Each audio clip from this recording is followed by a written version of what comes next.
Welcome to Unique History Channel. Tonight we'll be doing a reading from On Palestine, and we'll be reading Chapter 12, An Address to the United Nations by Noam Chomsky. It's a pleasure to be here to be able to talk with you and discuss with you afterwards. Many of the world's problems are so intractable, it's hard to think of ways to even take steps towards mitigating them. The Israeli-Palestine conflict is not one of these. On the contrary, the general outlines of a diplomatic solution have been clear for the last 40 years. Not the end of the road, nothing ever is, but a significant step forward, and the obstacles to resolution are also quite clear. The basic outlines were presented here in a resolution brought to the UN Security Council in January 1976. It called for a two-state settlement on the internationally recognized border, and I'm quoting, with guarantees for rights of both states to exist in peace and security within secure and recognized borders. The resolution was brought by three major Arab states, Egypt, Jordan, and Syria, sometimes called the confrontation states. Israel refused to attend the session. The resolution was vetoed by the United States. A U.S. veto typically is a double veto. The resolution is not implemented, and the event is vetoed from history, so you have to look hard to find the record, but it is there. That has set the pattern that has continued since. The most recent U.S. veto was in February 2011, that's President Obama, when his administration vetoed a resolution calling for the implementation of the U.S. policy opposition to the expansion of settlements.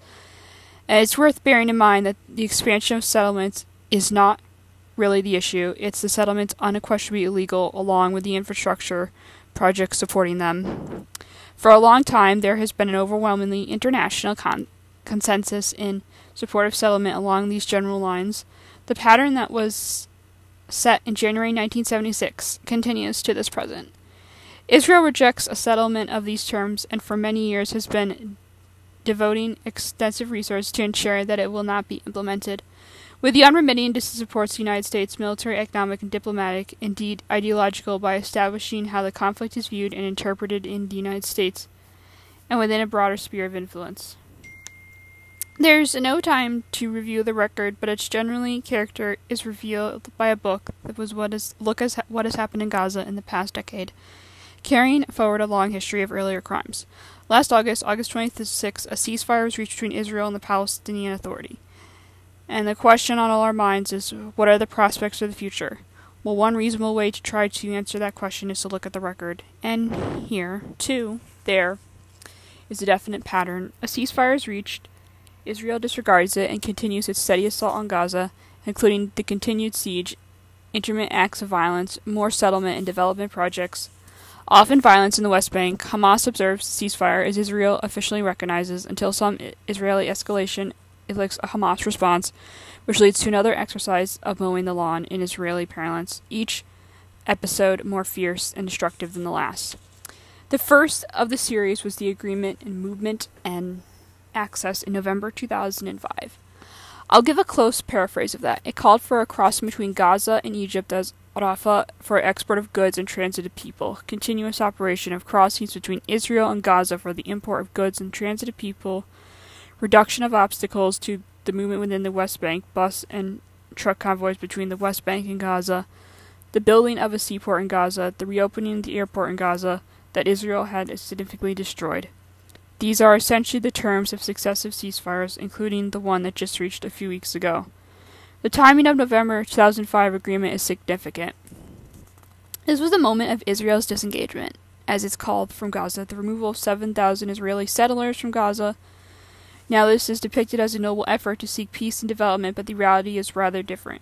The reality was described very quickly by the Israeli official who was in charge of negotiating and implementing the ceasefire, Dov Weissglass, co-confidant of the Prime Minister Ariel Sharon. As he explained to the Israeli press, the goal of the disengagement, I'm quoting, was the freezing of the peace process, so as to prevent the establishment of the Palestinian state, and to ensure the diplomacy that has been removed indefinitely from our agenda. The reality on the ground is described by Israel's leading specialist on occupation, a respected historian, Edith Zetrol, and Israel's leading diplomatic correspondent, Akiva Eldar, who wrote the major book, The Standard Work on the Settlement Project, called Lands of the Lord, referring to the settlers. What they say about the disengagement is this: They say the ruined territory, and by then it was ruined, largely part of the reason for the removal of settlers. The ruined territory was not released for a single day from Israel's military grip, or from a price of the occupation that the inhabitants pay every day. After the engagement, Israel left behind scorched earths, devastated sources, and people with neither a present nor a future. The settlements were destroyed in an ungenerous move by an enlightened occupier, in which fact continues to control the territory, kill and harass its inhabitants by means of formidable military might. Now that's an accurate description of the most respected Israeli source. The Oslo Accords 20 years ago established that Gaza and the West Bank are an indivisible territorial unit whose integrity cannot be broken up. For 20 years, the United States and Israel have dedicated to separate Gaza and the West Bank in the violation of the accords that they have accepted, and a look at the map explains why. Gaza offers the only access to the outside world of Palestine. If Gaza is separated from the West Bank, whatever autonomy might ultimately be granted in the West Bank would be imprisoned. Israel on one side, a hostile Jordan, an ally of Israel on the other. In addition, one of Israel's slow and steady U.S.-backed policies to take over the Jordan Valley, about a third of the West Bank, much of the arable land, would be essentially imprisoned, the rest even more tightly. If Gaza is separated from the West Bank, now that's the major geostrategic reason for Israeli resistance with U.S. backing on the separate into violations of the Oslo agreements and the series of ceasefires that had been reached since November 2005.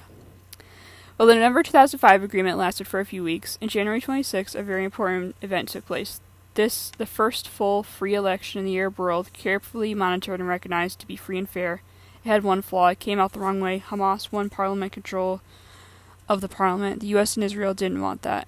You may recall that at the period, the slogan on everyone's lips was democracy promotion. The highest U.S. compliment in the world was democracy promotion. Here was a good test. Democracy election came out the wrong way. The U.S. instantly decided, along with Israel, to punish the Palestinians for the crime of voting the wrong way. A harsh siege was instituted. Other punishments. Violence increased. The United States immediately began to organize a military coup to overthrow the unacceptable government. That's a quite familiar practice. I won't go through the record. The European Union, to its shame and discredit, went along with this.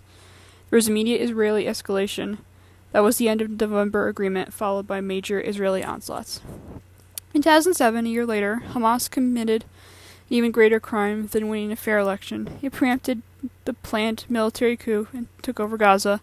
That's described in the West, in the United States, most of the West, as Hamas taking over Gaza by force, which is not false, but something is omitted. The force was the preempting planned military coup to overthrow the elected government. Now, that was a serious crime. It's bad enough to vote the wrong way in a free election, but to preempt a U.S. planned military coup is far more serious. The attack on Gaza increased substantially at that point. Major Israeli onslaughts. Finally, in January 2008, another ceasefire was reached. Terms were pretty much the same as those I quoted. Israel publicly rejected the ceasefire and said that it would not abide by it. Hamas observed the ceasefire as Israel officially recognizes, despite Israel's refusal to do so.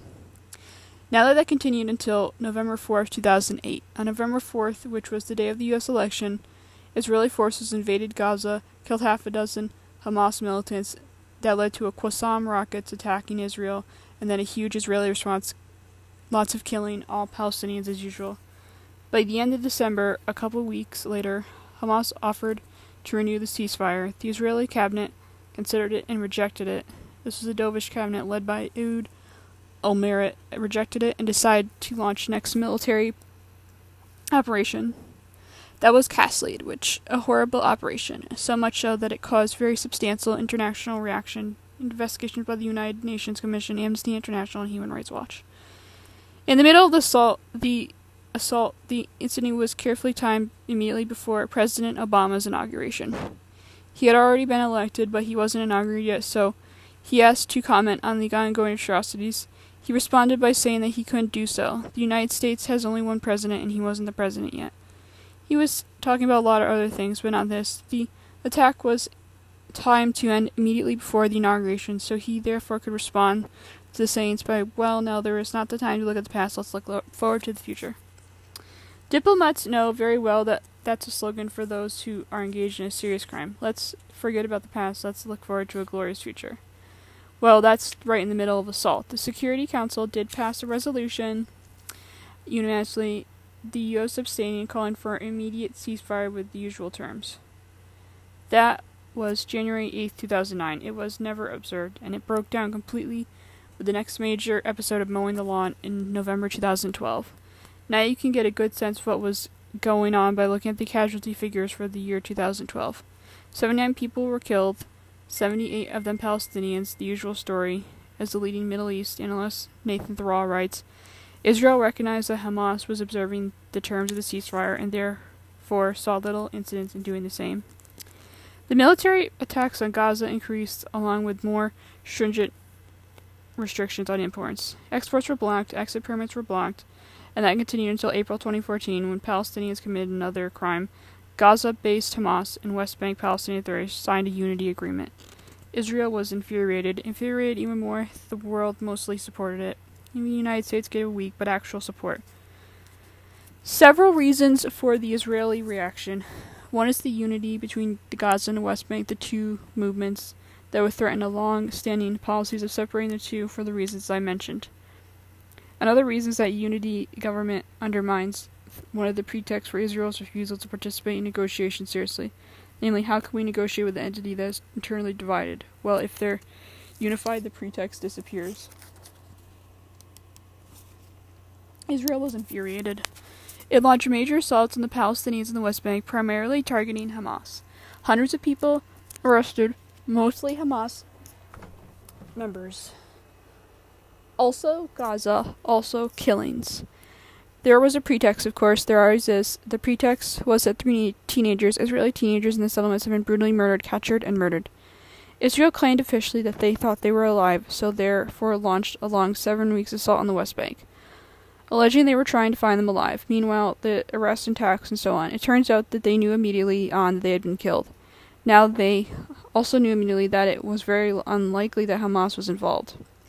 The government said they had certain knowledge that Hamas had done it, but their own leading specialists like 𝘕𝘕𝘢𝘮 had pointed out right away that the assault was a brutal crime, was very likely committed members of a breakaway clan, the 𝘗𝘢𝘭𝘦𝘴 clan in Hebron, which was not given a green light by Hamas and had been a thorn in its side. And that apparently is true if you look at other arrests and punishments. Anyway, that was a pretext for its assault. Killings in Gaza, too. That finally led to a Hamas response. Then came Operation Protective Edge, on which was just completed and more brutal, destructive than the ones in its preceded it. The pattern is very clear, and so far, at least, it appears to be continuing. The latest ceasefire was reached on August 26, and it was following once by Israel's greatest land grab in 30 years.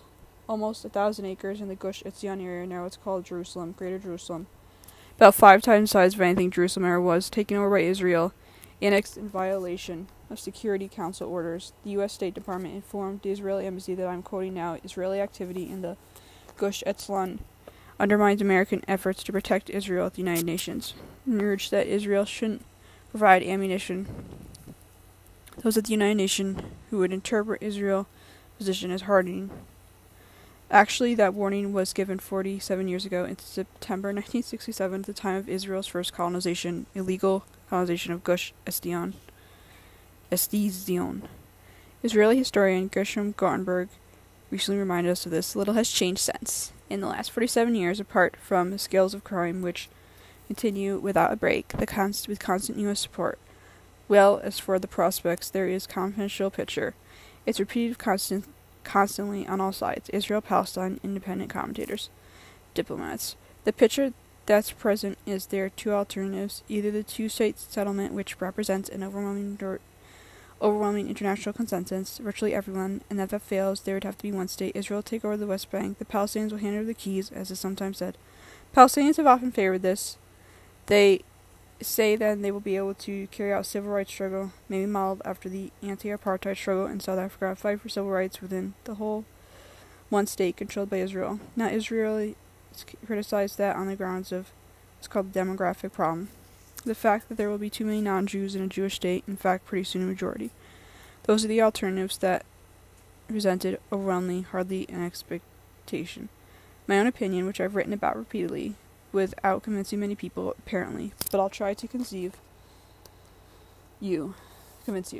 that there is total illusion. Those are not two alternatives.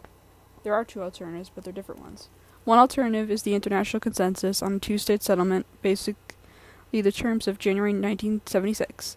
By now, it's virtually everyone, the Arab League, the Organization of Islamic States, which includes Iran, Europe, Latin America, and firmly, at least, just about everyone. That's one option. The other option, the realistic one, is that Israel continue to do exactly as doing right now, before our eyes, visible with U.S. support, which is also visible.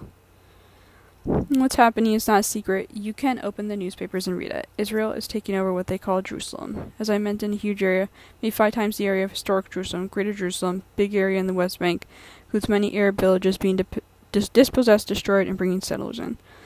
All this is doubly illegal. All the settlements are illegal as determined by the Security Council, the advisor opinion of the International Court of Justice, but the Jerusalem settlements are doubly illegal because they're in violation of the explicit Security Councils going back to 1968, with the U.S. actually voting for them at the time, barring any change in the status of Jerusalem. But it continues. That's Greater Jerusalem. There are then corridors extending to the east. One major corridor extending from Jerusalem to almost to Jericho, virtually bisecting the West Bank, includes the Israeli town of 𝘕𝘠𝘢𝘕𝘠, which was built largely by the Clinton administration, with the obvious pros of bisecting the West Bank. Still a contested territory, but that's the goal. There's another corridor further down north of Adiel, partially disbisecting what remains. And another one further to the north, including the town of 𝘗𝘕𝘢𝘮. If you look at the map, these are essentially breakup of the West Bank into pretty much cans. It looks from a map as though a large territory is left, but that's misleading. Most of that is uninhabitable desert, and the separate from what I mentioned before slowly take over the Jordan Valley to the east, and about a third of the arable land, the country. Israel has no official policy of taking it over, but they're pushing the policy in a way that has been carried out for 100 years, literally small steps so nobody notices. At least people pretend not to notice. Establish a military zone. The Palestinians who live there have to be displaced because it's a military zone. No settlement allowed. Pretty soon it's a military settlement, Nahal settlement, and another soon later will be an actual settlement. Meanwhile, dig wells, dispossess the population, set up green zones, a large variety of techniques, which have by now reduced the Arab population from about 300,000 in 1967 to roughly 60,000 today. As I mentioned, that essentially imprisons what's left.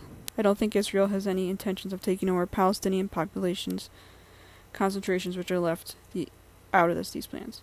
There are analogies made often to South Africa, but they're quite misleading. South Africa relied on its black population. That was 85% of the population. It was its workforce. And they had to sustain just like slavers had to maintain their capital. They tried to sustain the population. They even tried to get international supports for the Bantustans. Israel has not such an attitude towards Palestinians. They don't want to have anything to do with them. If they leave, that's fine. If they die, that's fine. In standard neo-colonial pattern, Israel is establishing and permitting the establishment of a center for Palestinian elites in Ramallah, where you have nice restaurants and theaters and so on. Every third world country under the colonial system had something like that. Now that's the picture that's emerging. It's taking shape before our eyes. It has worked well, very well before. If it continues, Israel will not face a demographic problem. When these regions are integrated solely into Israel, actually, the proportion of Jews in Greater Israel will increase. There are very few Palestinians there. Those who are being dispossessed, kicked out, that's what's taking shape before our eyes. I think it's a realistic alternative to a two-state solution, and there's every reason to accept it, and to continue as long as the United States support it.